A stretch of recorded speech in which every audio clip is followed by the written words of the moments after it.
जिससे लाखों लोगों की जिंदगी बदल जाए, वो है फाइनेंशियल लिटरेसी। दोस्तों, मैं आपसे एक सवाल पूछना चाहता हूं। हम स्कूल जाते हैं, कॉलेज जाते हैं, डिग्री लेते हैं, नौकरी करते हैं, लेकिन क्या किसी ने हमें यह सिखाया कि पैसे कैसे कमाए जाते हैं, पैसा कैसे काम करता है, कैसे पैसे को बचाया जाए, पैसा को कैसे बढ़ाया जाए, और सबसे महत्वपूर्ण, कैसे फाइनेंशियल फ्रीडम हासिल की जाए। Yes, financial freedom. अपनी फाइनेंशियल रियलिटी को स्वीकार करना। आपकी जो फाइनेंशियल रियलिटी है ना, उसे स्वीकार कीजिए। सबसे पहले खुद से एक ऑनेस्टली सवाल पूछिए, मेरे पास वास्तव में कितना पैसा है? मेरे पास वास्तव में कितना पैसा है? कितना? मेरे ऊपर कितना कर्ज है? मैं हर महीने कितना खर्च करता हूं? और मैं कितना निवेश करता हूं? सच्चाई यह है कि ज्यादातर लोग पैसे की चिंता तो करते हैं, लेकिन अपने पैसे की वास्तविक स्थिति को जानते ही नहीं, और जानना भी नहीं चाहते। उन्हें डर लगा रहता है। फाइनेंशियल फ्रीडम की शुरुआत बैंक बैलेंस बढ़ाने से नहीं होती, बल्कि फाइनेंशियल अवेयरनेस से होती है। Financial awareness. जब तक आपको यह पता नहीं होगा कि आप कहां खड़े हैं, तब तक आप यह तय नहीं कर सकते कि आपको कहां जाना है। दिशाहीन रास्ता कहां ले जाएगा आपको, आप नहीं जानते हैं। दूसरा और सबसे महत्वपूर्ण कदम क्या है? कर्ज को दुश्मन की तरह पहचानो। कर्ज जो है, आपने जो कर्ज लिया है, उसे दुश्मन की तरह पहचानो। आज दुनिया में सबसे बड़ी फाइनेंशियल ट्रैप क्या है? क्रेडिट कार्ड डेब्ट, पर्सनल लोन, ईएमआई पर ईएमआई। कई लोग सोचते हैं कि वे अमीर दिख रहा है, लेकिन सच्चाई यह होती है कि उनकी भविष्य की आय पहले ही खर्च हो चुकी होती है। याद रखो, हर महीने जो ब्याज इंटरेस्ट आप बैंक को देते हैं ना, वही पैसा आपके भविष्य की वेल्थ बन सकती है। इसलिए वेल्थ क्रिएशन शुरू करने से पहले वेल्थ लीकेज खोजो और उसे रोको। वेल्थ लीकेज खोजो और उसे रोको। तीसरा कदम, लक्ष्य बनाइए। सिर्फ सपने नहीं, गोल डिसाइड करना होगा, लक्ष्य बनाना होगा। बहुत लोग कहते हैं मुझे अमीर बनना है, लेकिन अमीर बनने का कोई गोल नहीं है। गोल होता है 5 साल में घर खरीदना, 10 साल में फाइनेंशियल फ्रीडम पाना, और बच्चों की शिक्षा के लिए फंड बनाना, रिटायरमेंट के लिए कॉर्पस तैयार करना। जब लक्ष्य स्पष्ट होता है ना, तभी पैसा दिशा पाता है, तभी आप उसे एक सही दिशा देख पाते हैं। लक्ष्य, गोल तो जरूरी होनी चाहिए कि आपको 5 साल में घर खरीदना है, या 10 साल में फाइनेंशियली फ्रीडम आपको चाहिए। बच्चों की शिक्षा के लिए फंड बनाने के लिए आपको क्या करना है, ये सोचिए। रिटायरमेंट के लिए कॉर्पस तैयार करना है, इसे भी सोचिए। ये लक्ष्य होगा, ये स्पष्ट लक्ष्य आपके दिमाग में होने चाहिए। और चौथा कदम, अपने भविष्य को पहले से देखिए।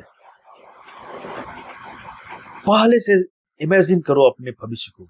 अमीर लोग सिर्फ आज का बजट नहीं बनाते हैं, आज का बजट नहीं, वे अगले 12 महीने की फाइनेंशियल मूवी देखते हैं। Financial movie.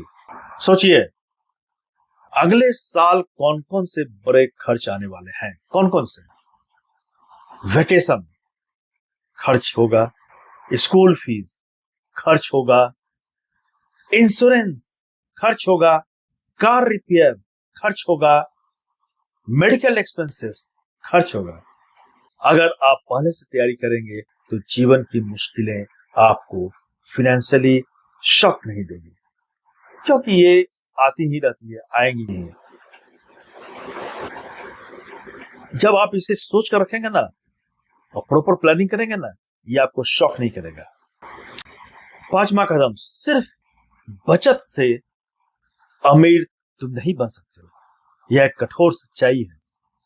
यदि आपका पैसा सिर्फ सेविंग अकाउंट में पड़ा है तो इन्फ्लेशन चुपचाप उसकी ताकत को कम कर रही है।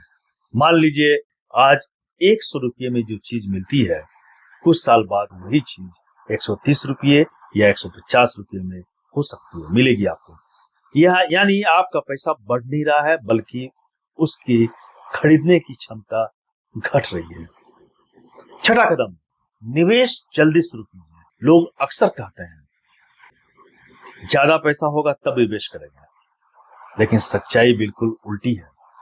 अमीर लोग पहले निवेश करते हैं, फिर उनका पैसा बढ़ता है। और निवेश कोई अमीर लोगों की आदत नहीं है। निवेश वह आदत है जो लोगों को अमीर बनाती है। इन्वेस्टमेंट ही आपको अमीर बना सकती है। सातवां कदम, कंपाउंड इंटरेस्ट का जादू। दुनिया का सबसे बड़ा फाइनेंशियल सीक्रेट क्या है जानते हो? Compound interest. यह वह शक्ति है जो आपके पैसों को आपके लिए काम पर लगा देती है।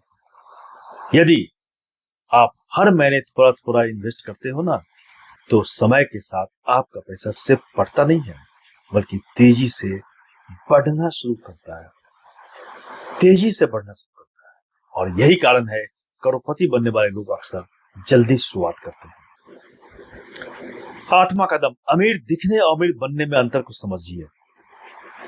आज सोशल मीडिया में हर कोई लग्जरी लाइफ दिखा रहा है। नई कार, महंगा फोन, ब्रांडेड कपड़े। लेकिन फाइनेंशियली स्मार्ट लोग पहले एसेट्स खरीदते हैं, फिर लग्जरी। फिर इसे याद रखो, कार आपकी जेब से पैसा निकालती है, इन्वेस्टमेंट आपकी जेब में पैसा डालती है। नौवां कदम, घर खरीदना हमेशा सही निर्णय नहीं हो सकता। समाज हमें सिखाता है कि घर खरीदना जो है वही सफलता है, लेकिन फाइनेंशियल वर्ल्ड में हर निर्णय का एक मैथ होता है, गणित होता है। कई बार किराए पर रहना ज्यादा समझदारी हो सकता है, कई बार घर खरीदना बेहतर होता है। निर्णय भावनाओं से नहीं लेना, नंबर से लीजिए, नंबर। और अंतिम संदेश दोस्तों, फाइनेंशियल फ्रीडम का रास्ता लॉटरी से नहीं गुजरता है, यह गुजरता है अनुशासन से, डिसिप्लिन, धैर्य से, पेशेंस, सही निर्णय से, राइट डिसीजन और फाइनेंशियल लिटरेसी से। फाइनेंशियली अपने आप को अवेयर करो, फाइनेंशियली अपने आप को एजुकेट करो।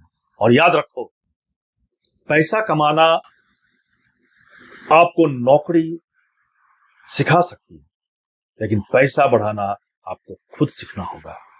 और जिस दिन आपने पैसे की भाषा को समझ ली ना, उस दिन से पैसा आपके लिए काम करना शुरू कर देगा।